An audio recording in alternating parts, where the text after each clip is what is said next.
जिस तरह पाकिस्तान पीपल्स पार्टी के चेयरमैन बिलावल भुट्टो जरदारी साहब ने कहा, एक शख्स की वजह से इलेक्शन को रोका जा रहा है, आइन को रोका जा रहा है, जमहूरियत को रोका जा रहा है, जो मियाँ साहब की तरफ उनका इशारा था। इलेक्शन कमीशन क्यों ऐलान इलेक्शन का नहीं कर रहे? इलेक्शन आप देख रही हैं जनवरी में। देखिए, इलेक्शन तो इसलिए ज़रूरी है, जनवरी में हो या फरवरी में हो, हमें सेनेट चाहिए। जो बात लोग भूल रहे हैं, हाफ हाउस पे अगर सेनेट चलाने की कोई तरीका हो, ये भी मुमकिन है। देखें, अब मैं अगैन माजी में नहीं जाना चाहती, हमने इस मुल्क में बहुत मोजज़ाती काम देखे हैं। हमने बलूचिस्तान की हुकूमत गिरते हुए देखी है, हमने सेनेट संजरानी देखा है, हमने बहुत कुछ देखा है। तो मेरा ख्याल है कि ऐसी चीज़ें तो बड़े बड़े मुल्कों में होती हैं। हम एक न्यूक्लियर वेपन आर्म्ड स्टेट हैं, तो इस मुल्क में जो चीज़ बचाने वाली है वो हमारा न्यूक्लियर वेपन है।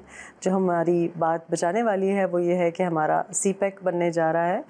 तो इलेक्शन इसलिए ज़रूरी है कि सेनेट के बग़ैर आप ऑपरेट नहीं कर सकते। तो अब ये अगर इलेक्शन कमीशन नहीं अनाउंस कर रहा, उनको सूनर और लेटर अनाउंस करना पड़ेगा। बिलावल भुट्टो साहब ऑब्वियसली हर बंदा इस गेम में वज़ीर आज़म बनने के लिए होता है, ज़ाहिर है। और अभी वो माशाल्लाह सितंबर में उनकी 35th बर्थडे थी, तो हर बच्चे की ख्वाहिश होती है कि वो अपने वालिदैन से बेहतर परफॉर्म करे। मेरे बच्चों की भी यही ख्वाहिश है कि वो जो माँ बाप ने अचीव किया उससे बेहतर अचीव करे। तो बेनज़ीर भुट्टो साहिबा बहुत यंग, हमारी prime minister, first Muslim prime minister, first Muslim female prime minister and youngest prime minister थी। तो हम भी सोच रहे थे कि हो सकता है बिलावल भुट्टो साहब यंगेस्ट प्राइम मिनिस्टर बने, और वो तो ऑलरेडी चला गया है। तो थोड़ी सी तो देखें फ्रस्ट्रेशन हर एक को होगी, लेकिन जहाँ किसी एक बंदे के लिए भी इलेक्शन का इंतखाब होना, इस डेट पे होना या उस डेट पे होना, मेरा ख्याल है मौजू नहीं है। चाहे वो पाकिस्तान तहरीक इंसाफ का चेयरमैन होता, या वो पाकिस्तान पीपल्स पार्टी के चेयरमैन हो, या वो PMLN के हो। यही प्रॉब्लम है कि एक शख्स के लिए, और मेरा ख्याल है एक शख्स की वजह से नहीं हो रहा।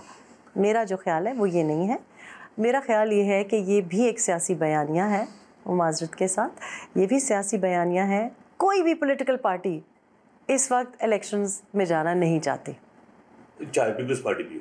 बिल्कुल, इसलिए क्योंकि पाकिस्तान पीपल्स पार्टी को अपना वज़ीर आज़म बनता हुआ दिखाई नहीं दे रहा। वजह क्या है कि पंजाब में नंबर्स नहीं है। ठीक है, अब ये बात करना कि जी इस्टेब्लिशमेंट कौन बनाएगा, कि अपना वज़ीर आज़म बनाएंगे, लेकिन नंबर्स आप देख लें ना। क्या पाकिस्तान पीपल्स पार्टी का वज़ीर आज़म बन सकता है जब उनके पास पंजाब नहीं है? नहीं बन सकता। तो फिर आपको इलेक्शंस में जाने की क्या जल्दी है? सिंध में अगर आप देखें, कराची में आप देखें, हम कराची में बैठे हुए हैं, मतलब पूरे कराची में क्या पाकिस्तान पीपल्स पार्टी कितनी सीटें निकाल सकती है मौजूदा हालात में? ओवरनाइट एक महीने में कुछ कर लें, आई डोंट नो। तो मेरा ख्याल है कि इलेक्शंस तो सूट पाकिस्तान पीपल्स पार्टी को भी फौरी तौर पे नहीं करते। Best of luck to Pakistan Peoples Party, best of luck to PMLN, best of luck to PTI, Istehkam, every party. क्योंकि मेरा ख्याल है कोई भी पॉलिटिकल पार्टी इस वक्त अपनी हरकतों की वजह से इलेक्शंस में नहीं जाना चाहती। पाकिस्तान तहरीक इंसाफ इलेक्शंस क्यों मांग रही थी? उनको पता था कि ये एक बयानिया है। वो भी इलेक्शंस में क्यों जाएंगे जब उनको लग रहा है कि उनके ऊपर कुछ लोगों पे तो शायद बैन ही लग जाए, और बाकी लोग तो ऐसे हालात में हैं कि वो आम माफ़ी लोगों के लिए मांग रहे हैं। रही बात PMLN की, PMLN आपने जैसे कहा पंजाब में उनकी वो मकबूलियत नहीं रही, वो भी इलेक्शंस नहीं चाहते। उनको भी बहुत हार्ड वर्क करना पड़ेगा, और कुछ कहते हैं they'll have to pull some magic tricks। क्या करेंगे? 2-3 महीने नहीं रह गए। तो इलेक्शंस में जाने के लिए किसी भी पॉलिटिकल पार्टी, छोटी या बड़ी, एक जमात वाले हों, एक शख्स वाली पार्टी हो, या 3 बंदों वाली हो, या कोई फ्रेश नई जमात बनी हो, पॉलिटिकल पार्टीज़ की इस वक्त हालात ऐसे हैं कि वो इलेक्शन से सब घबराए हुए हैं।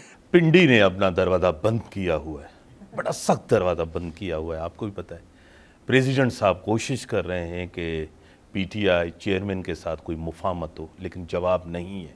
अब तो PTI वाले कह रहे हैं कि लेवल प्लेइंग फील्ड, उनके दौर में क्या हुआ आपको पता है? Level playing field. कोई PTI को देख रही है कि एस्टेब्लिशमेंट के साथ करीब आ रही हैं? अगर करीब आई, अगर डील कोई हुई तो बड़ा ख़तरनाक होगा इदारों के लिए। देखें, PTI जो है बहैसियत एक सियासी जमात उन्होंने कभी ऑपरेट नहीं किया, और इसमें पाकिस्तान तहरीक इंसाफ का जो वर्कर है जो जेन्युइन सपोर्टर है उस बेचारे का या उस बेचारी का कोई कसूर नहीं है। मैं शेख रशीद का इंटरव्यू सुन रही थी। I am not a fan of his at all. उनके साथ भी एक जस्टिस ही अल्लाह पाक की तरफ से मकाफ़ात अमल हो रहा है, लेकिन मैं ज़ालिम इंसान नहीं हूँ।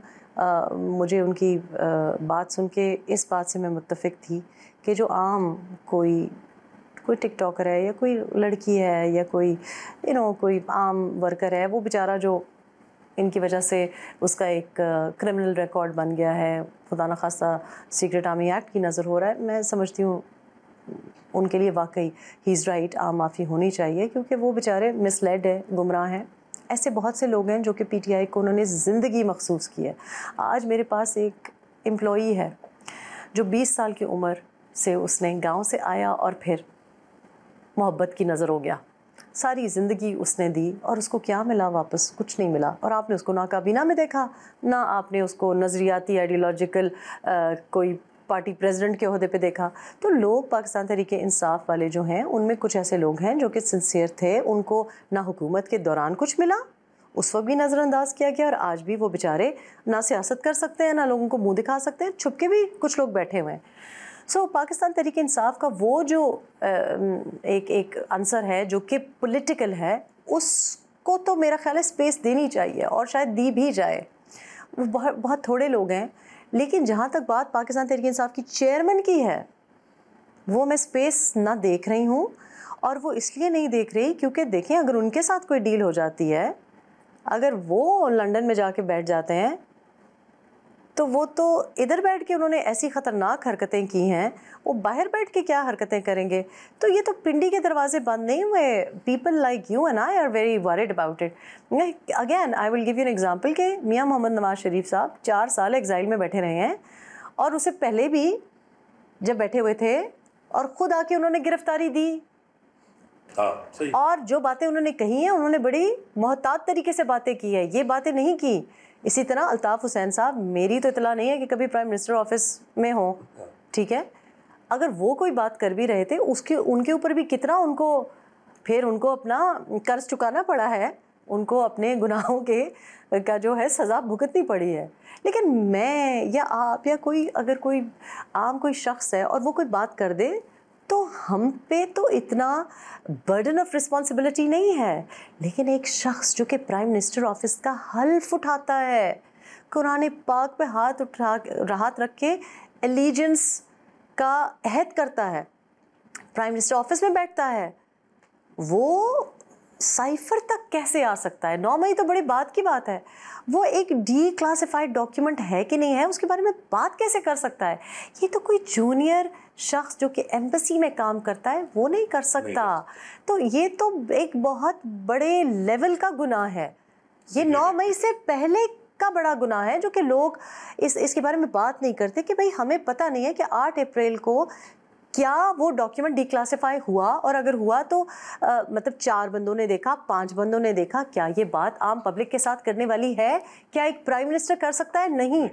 तो ये वजह है कि पाकिस्तान तहरीक इंसाफ के चेयरमैन के साथ जो कुछ हो रहा है वो उनकी सज़ा बनती है, क्योंकि आप प्राइम मिनिस्टर ऑफिस की इस तरीके से वायलेशन नहीं कर सकते।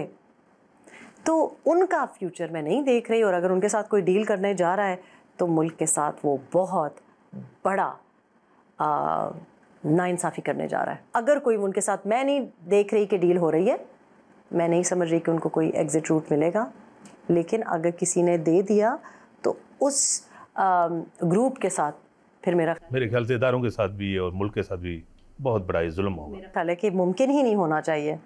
ब्रेक का टाइम हुआ नाज़रीन, ब्रेक का टाइम हुआ, ब्रेक के बाद आते हैं डिस्कशन को आगे बढ़ाते हैं।